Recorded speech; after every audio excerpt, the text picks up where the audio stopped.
Harris, for example. Yeah. Like, she's a prosecutor. You know that? She put motherfuckers in jail.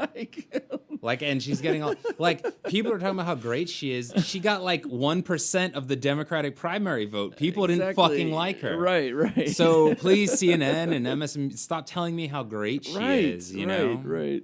It's like we have empirical evidence that she was unlikable by the tens of thousands of votes she did not get. Right. And that's what I'm saying is like people that are like, you know, people that are crying to defund the police are now happy that, you know, what is essentially a cop is in the White House because she's a black woman. Pretty much. And she's like, I feel like she's ethnically ambiguous enough where, like, when she needs to be black, she can be black. When she needs to be Asian, she's the Asian. You know what I mean? Yeah. Which, there was this ridiculous story in Yahoo News, either today or yesterday. And this lady was of course, she was a humanities professor from UC Boulder. And she wrote this fucking op-ed how all violence against Asians is white supremacy, even when the violence is committed by a black person. So this is how they're trying to, because they've built the narrative when that guy shot up the rub and tugs, that this was like some racist, like white supremacist plot. And so completely ignoring the weeks leading up to it, where you saw all these videos of like young black dudes just laying out like Asian senior citizens on the sidewalk. And then after that shooting in Atlanta, there's been like more occurrences of assault perpetrated by black men on Asian people. And so they have to like keep that narrative alive. So they do these like mental gymnastics. That's what, exactly. And yeah, to make these incoherent arguments. Well, yeah, and it's the same, it's the exact same argument that like, when people talk about like white privilege, you know, if we can, you know, I'm gonna at least make a step towards the jugular here.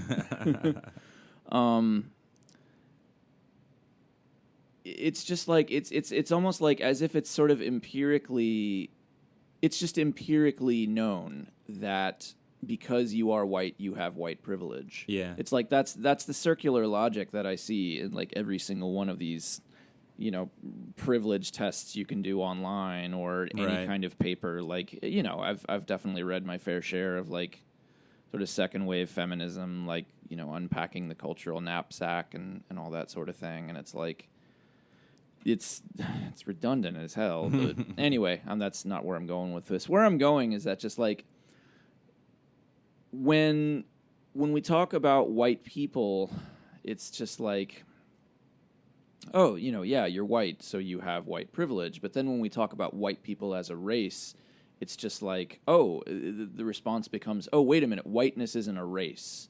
Like, white is not a race. White, you know, whiteness, that's kind of like the new thing is that, like, whiteness is sort of, you know, an ideal. But, like, you know, white people don't have a race. Yeah. So it's like, which is it? Yeah. Which is it? It's like when it's convenient for you guys to say that whiteness is a culture and not a race, you know, you'll say that when you can deprive a person of some sort of identity. But when you want to put somebody in a box and try to explain, you know, try to essentially take them, you know, maybe as Shapiro would say, to use it as a cudgel to, you know, take somebody down a few pegs. You know, when you want to sort of put somebody in their place, it's like, oh, you're white, you have white privilege. And it's like, it just becomes this sort of argument of convenience of you know, whiteness, you know, neither being a race but also being a race. And, you know, no. So I wonder if, part of me wonders if maybe the reason why we don't really buy into that idea as much is because of the city where we live in. So we live in a city where there's a lot of very prominent, very wealthy African-American people. Yeah. And so I'm thinking maybe these like sort of West Coast or Northeastern more liberal types are buying into this because they're not used to being in an environment surrounded by affluent black people. Exactly. And they just assume like every black person's broke. Well, I was going to say, like, most of the white people that I know, like, I'm sorry, I have to agree with black people on this one. There is nothing more dangerous than a well-meaning white person. I know. It's true. Yeah. It's totally fucking true because Yeah. the people that I've seen, particularly, being in the Southeast, we'll call it, Yeah. in a, arguably the most prominent city, is like the people that cry out against gentrification are the ones that live in the most gentrified areas. Sure. The people that talk about wealth inequality are the people that are the best examples of it. Yeah. The people that talk about how they haven't how black people are the most underprivileged are the people that who have experienced the most privilege independent like I said, you drive down you drive down the expensive parts of town and all you see are Black Lives Matter signs, and it's like, how convenient for you. You guys get to enter and exit every echelon of society as you please. Right. Like, you guys are beholden to nobody. Like, of course you're going to say Black Lives Matter. It's convenient for you because you don't have to interact with black people unless you want to. Right. Right.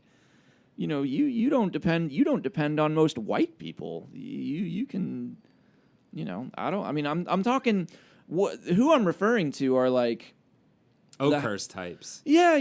I'm referring, just, Candler Park types. To create a picture, I'm referring to people where the combined household income probably exceeds $200K yearly. People that are easily, like, both members of the household are married and are producing like a combined each of them are making a 6-figure income on their own. Right. Both of them are like not necessarily like doctorate level educated, but professionals. Are professionals, are very like not necessarily entrepreneurs, but are they're making bank. I don't know any other way to say it. Like, they've got good jobs that are in demand. Whether you've got like 2 doctors or 2 lawyers, which honestly like is not that uncommon. It's really not that uncommon. I mean, how often do you see like a lawyer, male or female, married to like a total schlub? You don't. No, people tend to stick within their class. Yeah, exactly. Like, people that are making $100K a year are gonna be hanging out with other people that are making $100K a year, and they're probably gonna marry one. And I think, a lot of the problem with like a lot of the white supremacy argument is that it doesn't focus enough on class. No. Right? No, it doesn't. I mean, I went to an affluent high school. There were affluent black kids at the high school. Yeah. And I'm sure that they have way more privilege than, some working class white redneck. Yeah. For sure. Yeah. I mean, and all these people were college educated and they're professionals now and they're like successful for the most part. So yeah, I mean, it's all about money, right? Well, that's the thing. And that's, and I've heard like, and yes, I've heard the argument. I've heard the argument that all white privilege means is that, that is not to say that you have not experienced hardship. All that white privilege means is that your hardship has never come from your race. And I'm just sitting here saying, like, how hard is the hardship that black people have experienced because of their race at this point? It's, like I said, both you and I can say that we went to schools that, I mean, my school was deliberately 50%. Yeah, mine was too. Black. Like that was purposefully done. Yeah. I mean, like, I went over to black kids' houses in high school. Yeah, they came over to my house. Yeah, and they came over to my house too. So it's like, by any metric, like, we had the same families. Our parents had the same level of income.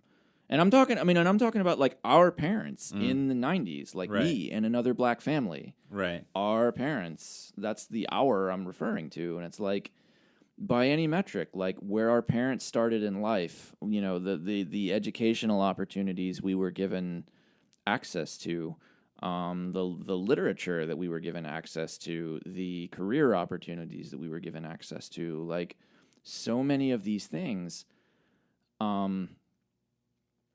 by so many metrics, like we grew up so similarly. Mm-hmm. So it's like how I I'm just not really seeing. Like I said, I'd be interested to look, and I'm sure the statistic exists out of there of just how many people in any race and in any demographic really truly live like below the poverty line. Well, I mean, poverty's been declining precipitously for decades now. So, I mean, I think this estimate may be way off, but I think one of the last ones I saw in the United States is maybe like 20, 30 million people, maybe like 10% of the population is below the poverty line, which for a country this big, I don't think is that horrible. Like, No, I mean, sure, we really. should try to do better, and I'm all for that, but to act as if this is like the new Jim Crow. To act as if that there is a system Right. in place to deliberately keep a specific group of people in that bracket. I can't see it. Yeah. I'm sorry, I just can't. Like I keep every time I enter a discussion with people like about, white privilege or something, I just keep being told like it exists, it is out there, and you benefit from it. But when I'm really truly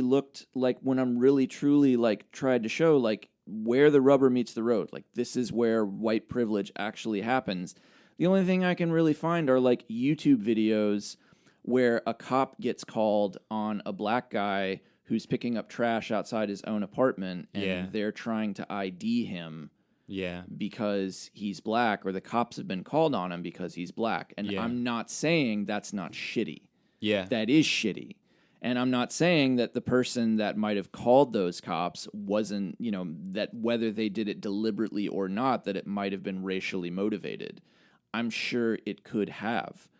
But what I am saying is that to apply that experience to the whole, and to say that that is what's making life difficult for this segment of the population, I don't see it. Yeah.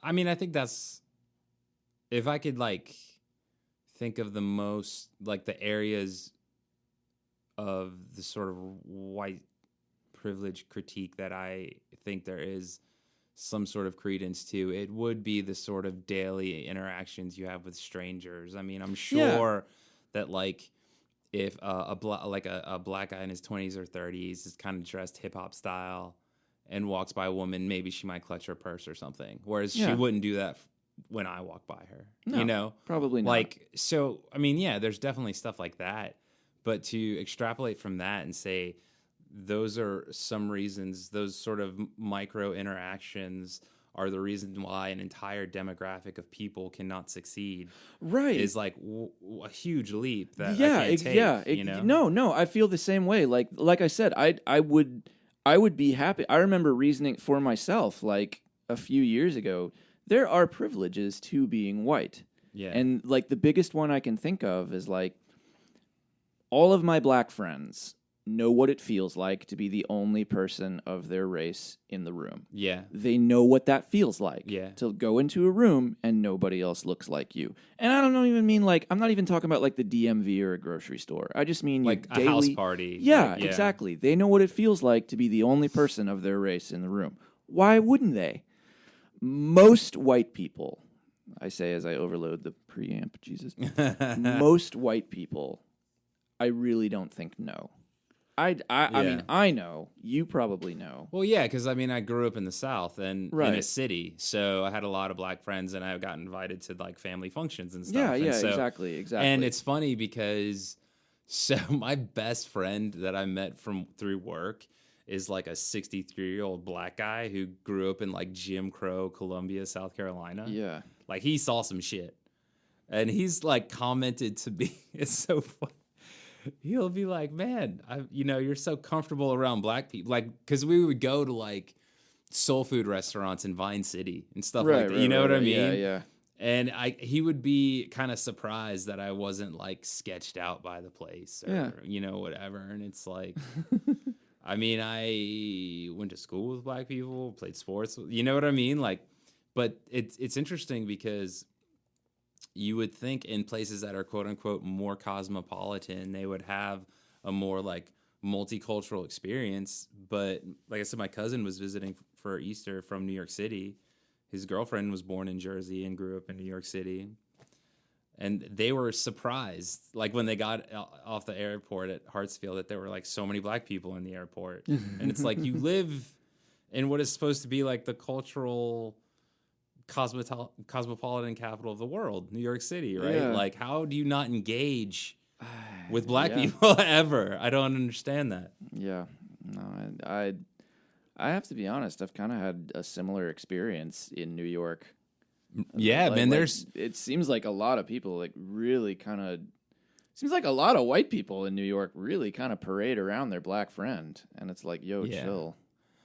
I mean, maybe that's a Brooklyn thing. I mean, I spent most of my time in know. Queens, and I will say the outer boroughs like Queens and Brooklyn are the most provincial places I've ever been. Like you live in a neighborhood, at least the way that like the ethnic neighborhoods work this way. Mm-hmm. You basically live in a neighborhood that's like 99% your ethnicity. Yeah. And you only talk to people who are 99% in your ethnicity. Well, that's And you don't cross boundaries. I was going to say like the big, the big examples that I can think of that. I mean, I've spent a good amount of time in New York. I lived there for I don't know, a few months.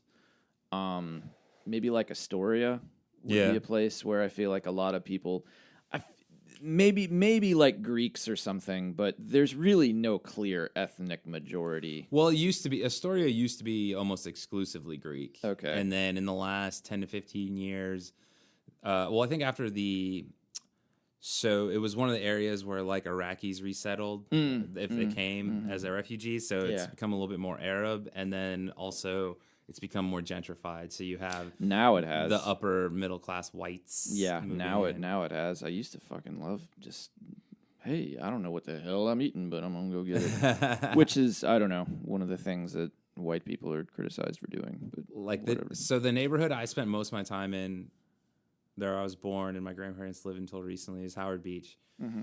And in 1981, Howard Beach was like 99% Guinea, and it's still 99% Guinea. So, and I don't think that's one of those neighborhoods that's going to change, because it was sort of like, it was a neighborhood where like, Italian immigrants and their children had succeeded and they like moved on up, right? Yeah. So they had become like middle class, and then that's the neighborhood they all lived in. So it's always been kind of a more affluent neighborhood. Yeah. It's not like one of those neighborhoods where you can like, get an old crack den for cheap and turn it into lofts. It's not going to be like that. Mm-mm. But before them, it was like a fucking Orthodox Jewish neighborhood. All right. And here's the funny thing about when you start talking about gentrification, and we've had this conversation before, but I think it'd probably be good to just recap it.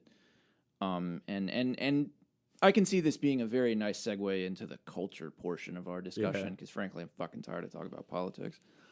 But like, we get into gentrification, like, whose fucking neighborhood is it? Yeah. Like, whose was it first? You know what I mean? Like, how far back do we want to take this? Unless you're a native, I mean, you really have no claim. Like, and even then, get off my land bridge. You know what I mean? Like, whose fucking Aleutian Islands were they? I don't know. But I digress. Yeah, exactly. Like I said, when we talk about gentrification, really, how far back do we take it? And what was it that you were telling me the other week that like, what you were saying that like some percentage of like original denizens of a neighborhood, or original, I say that with my air quotes up, like actually wind up staying in the neighborhood? Yeah, well, that was from a paper that I think was published by the Federal Reserve of Philadelphia. It was a research paper where they kind of studied the effects of gentrification, and they did say that there are in some extreme examples where neighborhoods have totally flipped demographically. But more often than not, the overwhelming majority of the longtime residents do end up staying. And they do end up liking it because the quality of life increases with decreased crime, increased property value. And when you have that, then you have increased commerce that comes to the neighborhood. So on net, it's more of a positive than a negative. I mean, don't get me wrong. Like, it sucks that the Masquerade is no longer the Masquerade. It sucks that, the Brandy House is a fucking Ace Hardware now. Like, shit. It sucks that the Cuban sandwich spot I used to go to, it doesn't exist anymore. Talking about Havana. No, I really like Cool Corner. Oh, fuck, over on over on 14th. Side. Yeah. God damn, that was a good one. Though. And now it's just like an overpriced barbecue joint, So, I mean, there are chain barbecue joint. Yeah. Which is really insulting. So, like, that stuff sucks when you lose those sort of mom and pop businesses that make up the sort of character of your city. Yeah. But when it removes, like, urban blight, I don't see how anyone can be upset about that.